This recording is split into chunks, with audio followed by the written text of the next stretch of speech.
Ayan, happy Sunday morning.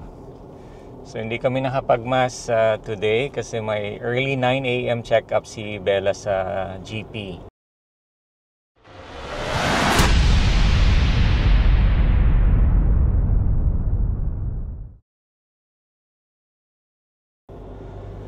So nagpa-check up lang kami and then breakfast, then instead of mass, mag-groceries na lang kami.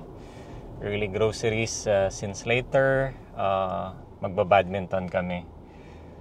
Ito kami sa Coles Southern River, yung usual na pinupuntahan namin ni My Loves for groceries. Ayan, syempre kasama natin si My Loves.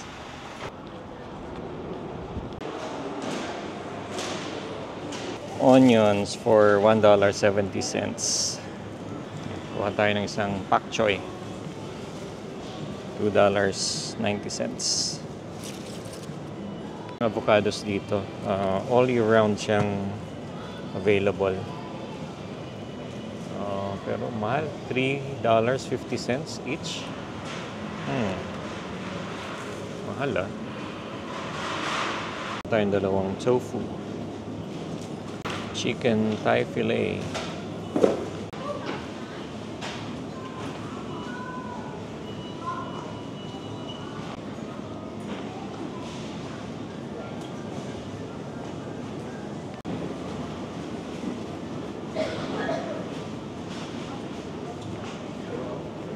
Kuha tayo ng pasta salad. Ito yung mabilisang breakfast ko sa umaga before going to work.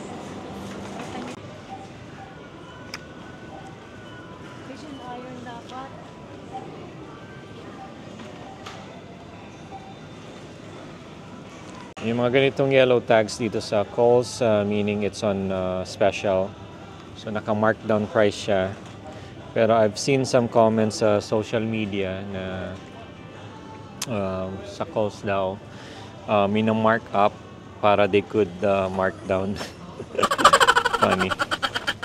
Minsan diskumpiyado ako kung talagang discounted ba talaga or tinataasan lang talaga nila on purpose so they could mark down the price later on.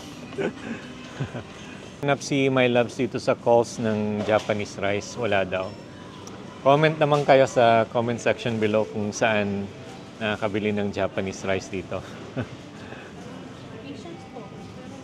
In recent years, isa sa mga changes na napansin ko dito sa Coles, may mga Asian products na sila dito. So before kasi, way back, walang mga Asian products. So normally yung mga Asian products, mabibili mo lang sa mga Asian stores. Pero lately, dito sa Coles napansin ko, yan, may mga Asian products na silang kinikater. So you don't have to go anymore sa Asian stores.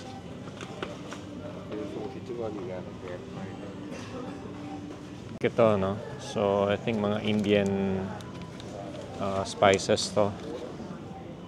And this one as well. So before kasi wala yan dito sa Coles.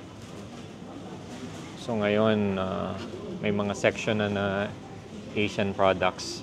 Pero syempre, iba pa rin yung nasa Asian store. Mas maraming variety sa Asian shops.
And after mag-badminton, kumain lang kami dito sa Costco.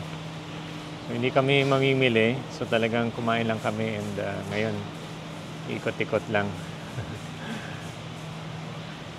So, pero sabi namin hindi kami mamimili kasi every time na lang na nandito kami, napapagastos. Yung mga unexpected buys, napapagastos. But this time, yan, talagang kakain lang kami. Hopefully.